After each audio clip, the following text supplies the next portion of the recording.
A Márcia perguntou, será que o grupo foi fundamental na construção dele quanto comediante? Foi uma das mais momentos ruins? Façamos isso quando você chegou. E ninguém do Interna Rede, apesar que só veio você o Raul, na vida do Jorge Simão, que eu também estava para contar. Ninguém contou o origem do grupo, ninguém contou a casa de Belém.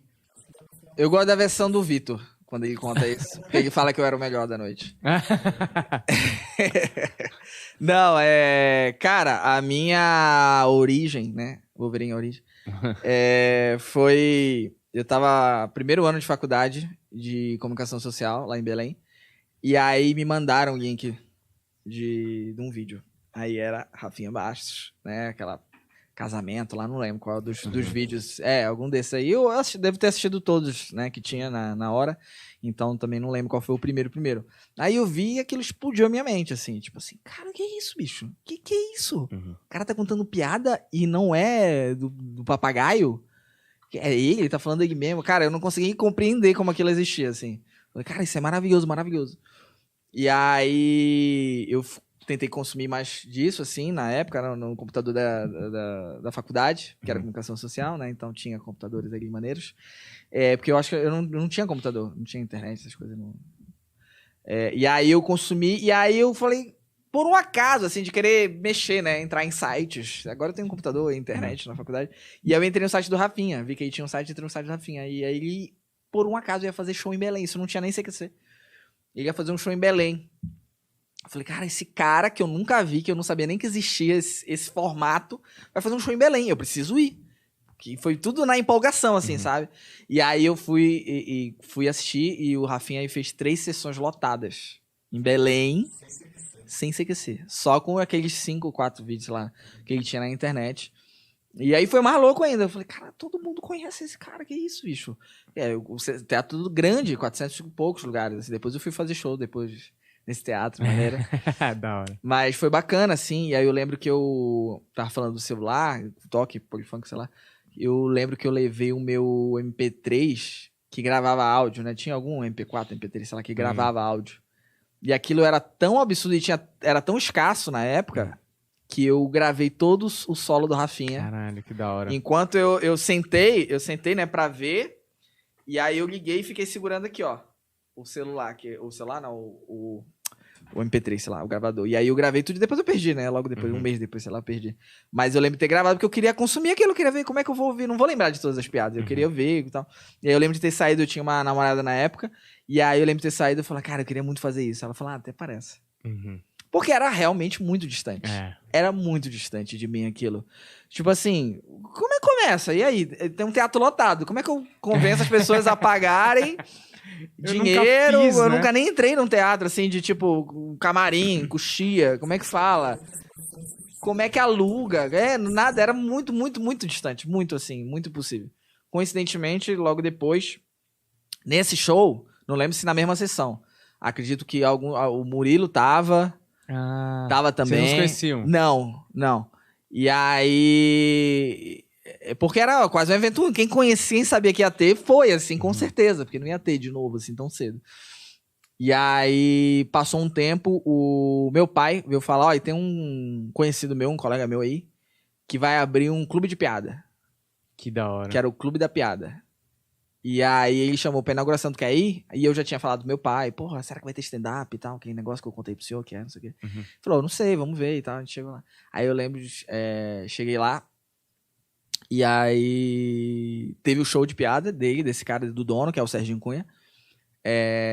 E aí acabou... Não, no início eu perguntei pra ele, vai ter stand-up? Aí ele falou, tem 2 meninos aí que estão começando, que vão fazer. Aí ele fez o show dele, quando acabou, ele chamou no palco o Murilo e o Davi, que fazia parte do grupo, do Em Pé na Rede. E aí eu vi e eu falei, agora sim eu consigo fazer.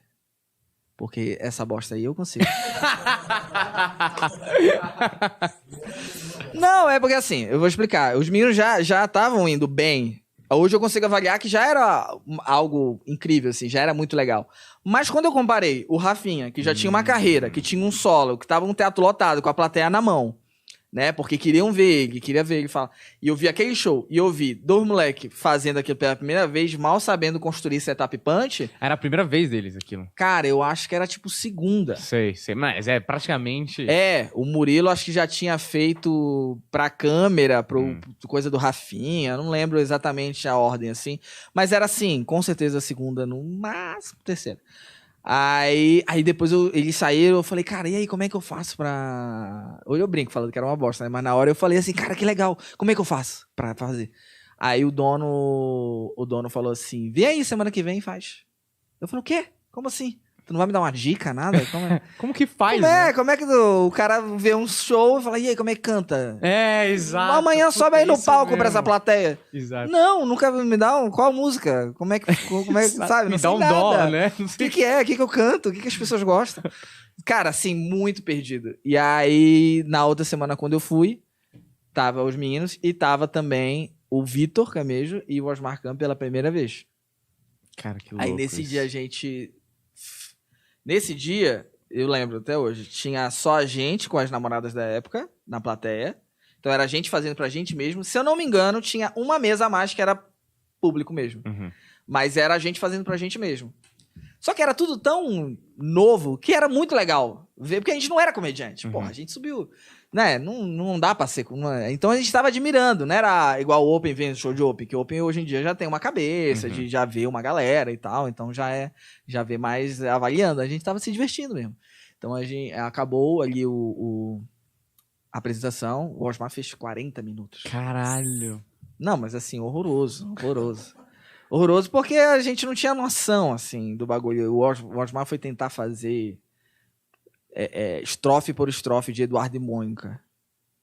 Nossa. Ele tocava um trecho e comentava. Aí trocava... Só que assim, muito longo. Aí falou, não, passou, volta um pouquinho.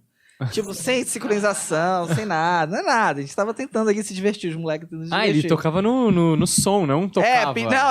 Pedia pra alguém. Toca aí, DJ. Eduardo e Mônica. Vocês perceberam que Eduardo, não sei o que, lá? E, assim, e no início a gente, caralho, trouxe uma música, que legal. Uhum. Depois de 10 minutos a gente tava assim, meu Deus, esse cara não acaba nunca, meu Deus. E eu acho que ele tava ali meio perdido, mas sei lá, ele devia estar confiando, tipo assim, não, agora nesse meio vai ter uma coisa que é muito interessante panchão. De falar e tal, mas, cara, assim, foram 40 minutos, mas assim, a gente não percebeu, a gente realmente tava todo mundo muito maravilhado, assim, quase. E aí, eu não conhecia nenhum dos meninos, e aí acabou o show, e a gente falou, vamos lanchar? Vamos. Aí a gente foi numa lanchonete, assim, do lado, começou a conversar, cara, que legal, tal, conheceu da onde? Ah, viu o show do Rafinha, eu tava lá também, não sei o que, vamos montar um grupo? Vamos, a gente fala com o Serginho lá, que é o dono, não sei o que, ele vai deixar. E aí, cara, eu acho, sei lá, uma semana depois a gente já tava toda semana em cartaz já, num comedy. Em 2008. E aí a gente começou numa sexta-feira 13 de junho. E aí nunca mais parou de fazer show. Nunca mais. Aí o grupo já virou grupo mesmo e tal. E assim, foi muito doido, porque a gente fazia show toda semana. Toda semana. Na época, se não me engano, a gente fazia sexta e sábado, depois ficou só no sábado. E a gente só parava em julho, que é quando Belém, a galera vai pra Saguinha, vai pro lugar que tem praia. E dezembro, né? Mas a gente fazia show toda semana, assim. Mas tinha... Isso que eu ia falar. Público. É. No início, a gente... Esse clube, o Clube da Piada, ele ficava em frente a uma pizzaria. Então, domingo, por exemplo, a gente ia panfletar, avisar. E aí a gente foi ganhando uma confiança e começou a chamar os amigos. Porque no início eu não quis chamar ninguém pra ver. Eu tinha vergonha. Porque era muito ruim, né? E aí, aí começou a chamar os amigos e tal. Só que como... acho que foi se espalhando no boca a boca depois de 2 meses, assim. No início a gente ia na frente da pizzaria, entrava na pizzaria, ia em cada mesa. Falava, olha, vocês estão comendo a pizza aí? A gente vai fazer um show de piada aqui na frente depois, se você quiser ir lá ver e tal. Legal, de graça. Era de graça no início. Que da hora. Aí depois de um tempo começou a cobrar R$5, depois R$10, chegou a R$15. E aí foi espalhando boca a boca, a gente foi melhorando. Pra plateia também era muito inovador, né? Porque eu acho que a maioria não tinha visto os vídeos de stand-up que tinham, então era muito inovador, então era mais engraçado do que era, na verdade. Mas pra plateia, como era inovador, acho que... Isso foi muito legal, porque a gente foi evoluindo junto com a plateia. Não tinha uma cobrança, entendeu? E aí eu lembro que a gente chegou num auge, assim, o clube era pequeno, mas foi assustador, assim, pra mim, porque Teve uma época que a gente chegou a ficar com 3 semanas esgotadas de frente. Nossa, velho. Muito doido isso, né? Porque, assim, até meses atrás eu era um estudante de comunicação social virando um adulto, assim, com 12, 18 anos. E aí, do nada, eu tinha 3... A pessoa chegava lá, eu queria comprar um ingresso. Não tem mais. Eu vou comprar pra semana que vem, não tem. Semana que vem, não tem. Aí a pessoa comprar com 3 semanas pra frente, Caralho, assim. que loucura. E aí eu chegava e tava lotado o bar, assim. Era muito surreal. Cara, que louco. E é engraçado, porque vocês eram a cena. E aí, pessoal, gostou desse trecho aí? Então se inscreve no canal. E se quiser assistir o vídeo completo, tá lá no canal Planeta Podcast, pra você assistir na íntegra. Deixa o like, se inscreve no canal. Tchau.